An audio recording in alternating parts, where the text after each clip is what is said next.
আমি যেটা বলতে যাচ্ছিলাম যে আমাদের এই কর্মপরিকল্পনাটায় আমরা 24টা অংশে ভাগ করে আমরা দেখেছি। তার একটা হচ্ছে অংশীজনের সাথে সংলাপ। এটা আমরা শুরু করার ইচ্ছা আছে আমাদের সেপ্টেম্বরের শেষাংশ থেকে। আমরা 1 থেকে 1.5 মাস সময় নিব। এটার সাথে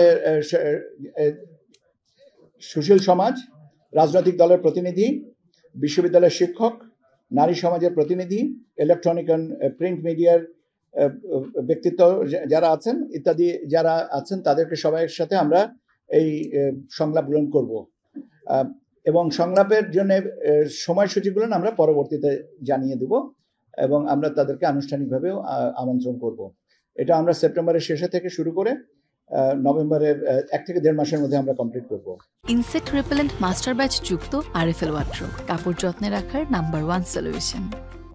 আপনারা জানেন যে ভোটার তালিকা এই কাজটা আমরা অনেক দিন ধরেই করছি এবং আমরা আপনাদেরকে জানিয়েছি যে আমরা 3টা ভোটার তালিকা এবার প্রকাশিত হবে এবং একটা হয়ে গেছে 2রা মার্চ, এখন আরেকটা যেটা হচ্ছে সেটা হচ্ছে 31শে অগস্ট, আর এর পরবর্তীতে আমরা 31শে অক্টোবর পর্যন্ত যাদের বয়স 18 বছর হবে তাদেরকে নিয়ে একটা ভোটার তালিকা করব, যেটা আমরা কমপ্লিট করব by the end of November.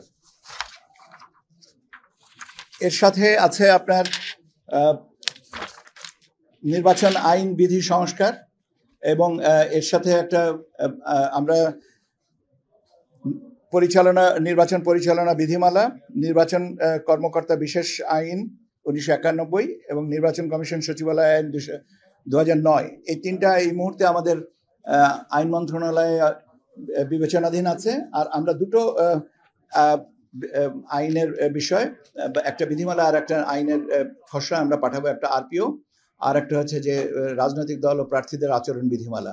এটা একটার সাথে আরেকটা পরস্পর অঙ্গাঙ্গিকভাবে জড়িত বিধায় এটা আমরা একসাথে পাঠাবো এবং আমরা আশা করছি আমরা আগামী সপ্তাহে এটাকে আইন মন্ত্রণালয়ে পাঠিয়ে দেবো, ভেটিং অ্যান্ড সাবসিকুয়েন্ট যে কাজগুলো আছে। নতুন রাজনৈতিক দলের নিবন্ধনের যে কার্যক্রম আপনারা জানেন যে আমরা মাঠ পর্যায়ে তথ্য যাচাইয়ের জন্য পাঠিয়েছি।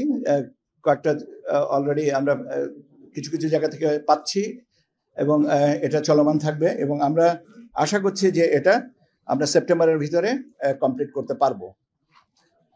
সেপ্টেম্বরের ভিতরে তথ্য পাওয়ার পরে আমরা বিজ্ঞপ্তি দিয়ে তারপরে এটার বাকি কাজগুলো কমপ্লিট করব।